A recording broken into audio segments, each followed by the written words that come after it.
પર્લમાં referencing and ડીરેફરેન્સિંગ પરના spoken ટ્યુટોરીયલમાં તમારું સ્વાગત છે. આ ટ્યુટોરીયલમાં આપણે આપેલ શીખીશું: scalar reference, array reference, hash reference, dereference અને એરે અથવા હેશ રેફરન્સ ના એલિમેન્ટને કેવી રીતે ઉમેરાય, કાઢવાય અને એક્સેસ કરાવાય. આ ટ્યુટોરીયલ માટે હું ઉપયોગ કરી રહી છું Ubuntu Linux 1204 operating system, Perl 5142, gedit text editor. તમે તમારી પસંદગી અનુસાર કોઈ પણ ટેક્સ્ટ એડિટર વાપરી શકો છો. તમને આપેલની કાર્યકારી જાણકારી હોવી જોઈએ: પર્લ પ્રોગ્રામિંગ, એરે ફંક્શન્સ અને હેશ ફંક્શન્સ. જો નથી તો સ્પોકન ટ્યુટોરીયલ વેબસાઇટ પર ઉપલબ્ધ પર્લ ટ્યુટોરીયલ જુઓ. રેફરન્સ શું છે? એક રેફરન્સ એક વેરિયેબલ, એરે, હેશ અથવા એક સબરૂટીનનું પોઇન્ટર એડ્રેસ હોય છે. આ સીધું ડેટા નથી ધરાવતું. રેફરન્સ એક સરળ સંક્ષિપ્ત સ્કેલર વેલ્યુ હોય છે. રેફરન્સ પર્લ કોડના પ્રદર્શનને સુધારશે જ્યારે તમે મોટા ડેટા સ્ટ્રક્ચર ને પાસ અથવા રિટર્ન કરો છો. આ મેમરી સંગ્રહ કરે છે, જેમ કે એક વેલ્યુ પાસ કરવાના બદલે સબરૂટીન પર રેફરન્સ પાસ કરે છે. પર્લના જટિલ ડેટા સ્ટ્રક્ચરનું સરળતાથી વ્યવસ્થા કરે છે. હવે શીખીએ કે રેફરન્સ કેવી રીતે બનાવાય. આપણે આના આગળ એક બેકસ્લેશ લગાડીને કોઈ પણ વેરિયેબલ, સબરૂટીન અથવા વેલ્યુના માટે રેફરન્સ બનાવી શકીએ છીએ. એક સ્કેલર વેરિયેબલ અહીં પ્રદર્શિતની જેમ બેકસ્લેશ અને ડોલર ચિહ્નથી રેફરન્સ કરાવાય છે. એરે વેરિયેબલ બેકસ્લેશ અને સિમ્બોલ રેફરન્સ કરાવાય છે. એક હેશ વેરિયેબલ અહીં ઉદાહરણમાં પ્રદર્શિતની જેમ બેકસ્લેશ અને સિમ્બોલથી રેફરન્સ કરાવાય છે. ડીરેફરન્સ શું છે?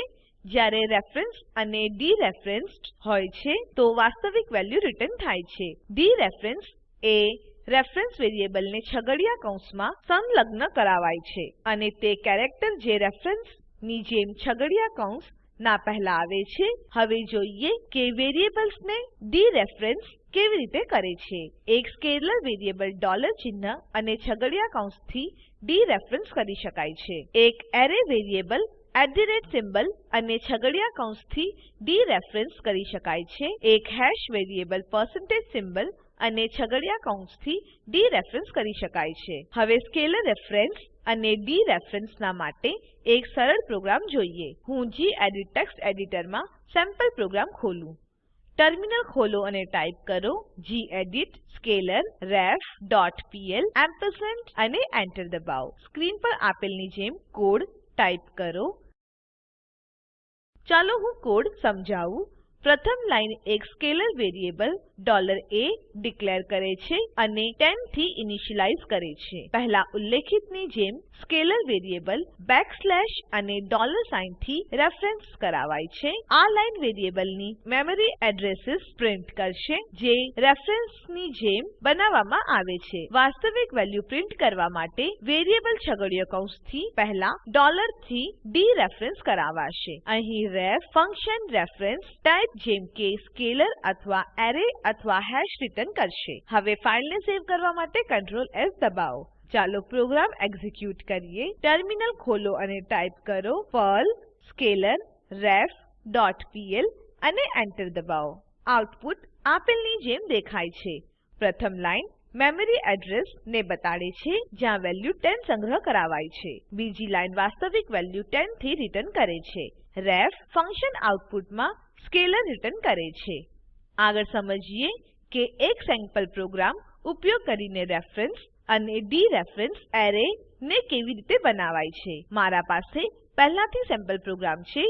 ચાલો હું તેને ગેડિટ ટેક્સ્ટ એડિટરમાં ખોલું. ટર્મિનલ પર ટાઈપ કરો ગેડિટ એરેરેફ ડોટ પીએલ એમ્પરસેન્ડ અને એન્ટર દબાવો. એરેરેફ ડોટ પીએલ ફાઈલમાં સ્ક્રીન પર પ્રદર્શિતની જેમ આપેલ કોડ ટાઈપ કરો. ચાલો હું કોડ સમજાવું. અહીં પહેલી લાઈનમાં મેં @color નામક એક એરે ડિક્લેર કર્યો છે અને તેને 3 વેલ્યુથી ઇનિશિયલાઇઝ કર્યું છે. આ @color થી રેફરન્સ કરવામાં આવે છે, જે એરે નામ છે $colorref ને અસાઇન કરે છે. પ્રિન્ટ સ્ટેટમેન્ટ રેફરન્સ વેલ્યુ અને ડીરેફરન્સ્ડ વેલ્યુને પ્રિન્ટ કરશે. હવે ફાઈલને સેવ કરવા માટે Ctrl S દબાવો. ચાલો પ્રોગ્રામ એક્ઝીક્યુટ કરીએ. ટર્મિનલ પર જાઓ અને ટાઈપ કરો પર્લ એરેરેફ ડોટ પીએલ અને એન્ટર દબાવો. આઉટપુટ આપેલની જેમ દેખાય છે.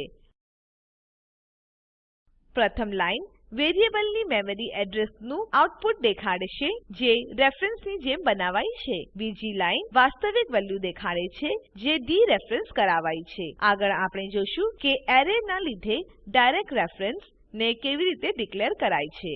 ચાલો આપણા પ્રોગ્રામ પર પાછા જઈએ. મેં એક એરે ને ડાયરેક્ટ રેફરન્સ ને બતાડવા માટે વર્તમાન પ્રોગ્રામને બદલ્યું છે. તમે દેખાડેલની જેમ ચોરસ કૌંસ નો ઉપયોગ કરીને એક એરેના માટે ડાયરેક્ટ રેફરન્સ બનાવી શકો છો. ડીરેફરન્સ કરવા માટે એરો ઓપરેટરનો ઉપયોગ કરો. પ્રિન્ટ સ્ટેટમેન્ટ આઉટપુટની જેમ ગ્રીન પ્રિન્ટ કરશે. અહીં પ્રિન્ટ સ્ટેટમેન્ટ ઇન્ડેક્સ ઓફ 1 ની વેલ્યુ લે છે જે આપણા પ્રોગ્રામમાં ગ્રીન છે. ફાઇલ સેવ કરવા માટે Ctrl S દબાવો. ટર્મિનલ પર ટાઇપ કરો પર્લ એરેરેફ ડોટ પીએલ અને એન્ટર દબાવો. હું એક ઉદાહરણ દેખાડીશ કે સમાન કોડ ફાઇલમાં ડાયરેક્ટ હેશ રેફરન્સ ને કેવી રીતે ઉપયોગ કરાય. અહીં બતાડ્યા પ્રમાણે છગડીયો કૌંસ વાપરીને હેશ પર ડાયરેક્ટ રેફરન્સ બનાવી શકો છો. આને ડીરેફરન્સ કરવા માટે એરો ઓપરેટરનો પ્રયોગ કરો. કોડના બ્લોકના એક્ઝિક્યુશન પર બે પ્રિન્ટ સ્ટેટમેન્ટ આઉટપુટમાં સુનિલ પ્રિન્ટ કરો. આગળ આપણે જોશું કે સેમ્પલ પ્રોગ્રામના સાથે એરે રેફરન્સ પર એલિમેન્ટ કેવી રીતે ઉમેરાવાય, કાઢવાય અને એક્સેસ કરાવાય છે. મારી પાસે પહેલાની જેમ સેમ્પલ પ્રોગ્રામ છે. ચાલો હું આને ગેડિટ ટેક્સ્ટ એડિટર પર ખોલું. ટર્મિનલ ખોલો અને ટાઇપ કરો ગેડિટ arrayRefAdd.pl એમ્પરસેન્ડ અને એન્ટર દબાવો. arrayRefAdd.pl ફાઇલ હવે ગેડિટ માં ખુલે છે. પોતાની ફાઇલમાં અહીં પ્રદર્શિતની જેમ કોડ ટાઇપ કરો. પ્રથમ લાઈન એરે ને ઇનિશિયલાઇઝ કરે છે. આપણે @numarray થી એક એરે રેફરન્સ કર્યું છે અને $ref થી અસાઇન કર્યું છે. હવે આપણે જોશું કે એરે રેફરન્સ થી એક વિશેષ એલિમેન્ટ કેવી રીતે એક્સેસ કરે છે. આપણને એક વિશેષ વેલ્યુને એક્સેસ કરવા માટે ચોરસ કૌંસમાં એરે ઇન્ડેક્સ કરવા માટે એરો ઓપરેટરનો ઉપયોગ કરવાની જરૂરિયાત છે. પ્રિન્ટ સ્ટેટમેન્ટ ઇન્ડેક્સ ઓફ 0 ની વેલ્યુ પ્રિન્ટ કરશે. પુશ ફંક્શન એરે રેફરન્સની અંતિમ સ્થિતિ પર એલિમેન્ટ ઉમેરશે. આપણી સ્થિતિમાં વર્તમાન એરે 1, 2, 3, 4 ના અંતમાં 5, 6, 7 ઉમેરવામાં આવે છે. આ પ્રિન્ટ સ્ટેટમેન્ટ એરે રેફરન્સ પર ઉમેરવા માટે આઉટપુટ દેખાડે છે. પોપ ફંક્શન એરે રેફરન્સના અંતિમ સ્થિતિ એલિમેન્ટને હટાવશે. આપણા ઉદાહરણમાં વર્તમાન રેફરન્સથી 7 કાઢવામાં આવશે. પ્રિન્ટ સ્ટેટમેન્ટ એરે રેફરન્સથી કાઢવા પછી આઉટપુટ દેખાડે છે. ફાઇલને સેવ કરવા માટે Ctrl S દબાવો. ચાલો પ્રોગ્રામને એક્ઝિક્યુટ કરીએ. ટર્મિનલ પર જાઓ અને ટાઇપ કરો પર્લ arrayRefAdd.pl અને એન્ટર દબાવો. આઉટપુટ આપેલ પ્રમાણે છે. હવે હેશ રેફરન્સ ને એલિમેન્ટને ઉમેરવા, કાઢવા અને એક્સેસ કરવા માટે એક અન્ય સેમ્પલ પ્રોગ્રામ જોઈએ. ટર્મિનલ પર જાઓ અને ટાઇપ કરો ગેડિટ hashrefadd.pl એમ્પરસેન્ડ અને એન્ટર દબાવો. આ ગેડિટ માં hashrefadd.pl ફાઇલ ખોલશે.